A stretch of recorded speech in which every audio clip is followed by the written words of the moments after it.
ನಮಸ್ತೆ ಎಲ್ಲರಿಗೂ ಹೇಗಿದ್ದೀರಾ? ಐ ಹೋಪ್ ಎಲ್ಲರೂ ಚೆನ್ನಾಗಿದ್ದೀರಾ ಅಂತ ಅಂದ್ಕೊಳ್ತೀನಿ. ನಾವು ಹೇರ್ ಗ್ರೋತ್ಗೆ ಅಂತ ತುಂಬಾ ಆಯಿಲ್ಸ್ ಯೂಸ್ ಮಾಡಿರ್ತೀವಿ. ಒಂದ್ಸ್ ಈ ಪ್ರೋಟೀನ್ ಲಡ್ಡು ಮಾಡ್ಕೊಂಡು ತಿಂದು ನೋಡಿ ಗೊತ್ತಾಗುತ್ತೆ. ಈ ಕಡಲೆ ಬೀಜನ ಒಂದು ಕಪ್ಪಷ್ಟು ಹುರಿದು ಪಕ್ಕಕ್ಕಿಟ್ಟು ಮತ್ತು ಅದೇ ಕಡಾಯಿಗೆ ನಾವು ಬಾದಾಮ್ ಮತ್ತು ಸೂರ್ಯಕಾಂತಿ ಬೀಜ, ಫ್ಲ್ಯಾಕ್ಸ್ ಸೀಡ್ಸು ಮತ್ತು ಇದು ಎಳ್ಳು, ಗೋಡಂಬಿ, ಪಂಪ್ಕಿನ್ ಸೀಡ್ಸ್ ಇದನ್ನೆಲ್ಲ ಒಂದು ಕಾಲು ಕಪ್ ತಗೊಂಡು ಹುರ್ಕೋಬೇಕು. ಮತ್ತು ಕಡಲೆ ಬೀಜನ ಗ್ರೈಂಡ್ ಮಾಡಿಕೊಂಡು ಪಕ್ಕಕ್ಕಿಟ್ಕೊಳ್ಳಿ. ಮತ್ತು ಅದೇ ಮಿಕ್ಸಿ ಜಾರ್ಗೆ ನಾವು ಹುರಿದಿಟ್ಕೊಂಡಿರೋವಂಥ ಡ್ರೈ ಫ್ರೂಟ್ಸ್ನೆಲ್ಲನೂ ಮಿಕ್ಸಿಗೆ ಹಾಕ್ಕೊಂಡು ಅದನ್ನು ಪೌಡ್ರ್ ಮಾಡಿಕೊಂಡು ಅದಕ್ಕೆ ಮತ್ತು ಒಂದು ಕಾಲು ಕಪ್ಪಷ್ಟು ಬೆಲ್ಲ ಆ್ಯಡ್ ಮಾಡ್ಕೋಬೇಕು.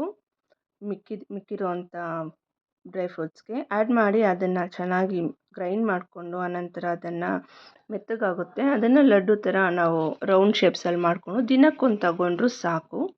ಹೇರ್ ಅನ್ನೋದು ನ್ಯಾಚುರಲಿ ನಮ್ಗೆ ಚೆನ್ನಾಗಿ ಬೆಳೆಯುತ್ತೆ. ದಿನಕ್ಕೊಂದು ಲಡ್ಡು ತಗೊಂಡ್ರೂ ಸಾಕು, ನಮ್ಗೆ ಹೇರ್ ಅನ್ನೋದು ತುಂಬ ನ್ಯಾಚುರಲಾಗಿ ಬೆಳೆಯುತ್ತೆ. ಮಾಡ್ಕೊಳ್ಳಿ, ತಿನ್ಕೊಳ್ಳಿ, ಹೇರ್ನ ಚೆನ್ನಾಗಿ ಬೆಳೆಸ್ಕೊಳ್ಳಿ. Thanks for watching. ಸಬ್ಸ್ಕ್ರೈಬ್ ಮಾಡಿ, ಶೇರ್ ಮಾಡಿ. ವಿತಿನ್ 30 ಡೇಸಲ್ಲಿ ರಿಸಲ್ಟ್ ಅನ್ನೋದು ನಿಮಗೆ ಗೊತ್ತಾಗುತ್ತೆ. ಟ್ರೈ ಮಾಡಿ. Thank you.